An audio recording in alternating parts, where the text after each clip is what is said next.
Commodity की ABCD का।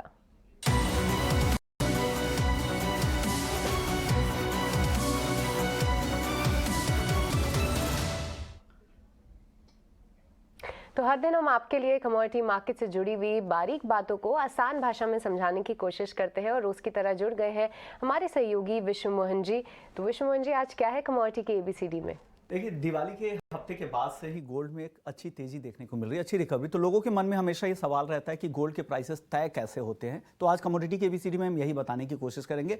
Gold के प्राइस दुनिया भर में सोने की कीमतें लंदन बुलियन मार्केट एसोसिएशन यानी LBMA की तरफ से तय की जाती है। हालांकि हर कारोबारी दिन 2 बार LBMA कीमतें तय करके बताता है और हालांकि इसमें डिमांड और सप्लाई काफ़ी कुछ इसके प्राइसेस में निर्भर करता है। तो भारत में जो प्राइस होते हैं, यहाँ पर ड्यूटी, इंपोर्ट ड्यूटी वगैरह जो लगाए जाते हैं, जो से सरचार्ज वगैरह लगाए जाते हैं, उसके बाद से यहाँ पर प्राइस होते हैं। और MCX जो यहाँ का लीडिंग कमोडिटी एक्सचेंज है, वो भी LBMA प्राइस को ही ट्रैक करता है। जो भी आप प्राइस यहाँ पर देखते हैं उसी को निर्धारित करता है, लेकिन यहाँ के ड्यूटी वगैरह का वहाँ पे एडजस्टमेंट रहता है।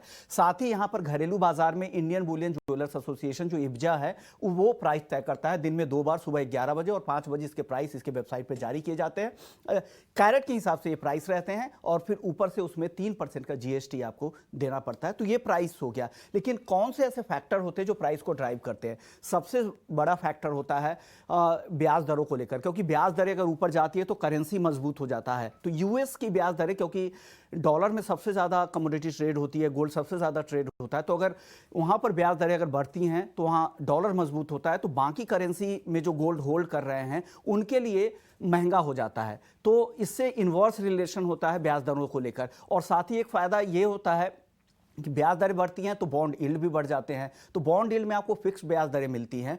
इस वजह से लोग फिक्स्ड इंस्ट्रूमेंट की तरफ जाते हैं और गोल्ड में उनका रुझान कम होता है। तो इस वजह से काफ़ी कुछ इंपैक्ट करता है। इसके अलावा घरेलू मांग, सेंट्रल बैंकों की खरीदारी, हेजर्स की तरफ से किस तरह की डिमांड है, और इन तमाम फैक्टर्स के बाद सबसे बड़ा फैक्टर होता है गोल्ड को चलने के लिए, वो है डर। बाजार में जितना ज़्यादा डर होगा गोल्ड उतना ही चलेगा, जितना कम डर होगा बाजार सुस्त रहेगा गोल्ड का। तो बुलियन मार्केट का एक साइकिल होता है, 1-2 साल चलेगा, फिर 3-4 साल तक ये दायरे में रहता है, फिर इसका एक साइकिल फिर से टर्न होता है। तो कुल मिला के ये कह सकते हैं कि गोल्ड को डर बहुत पसंद है और सेफ हेवन के तौर पर उस दौरान गोल्ड की खूब बाइंग होती है।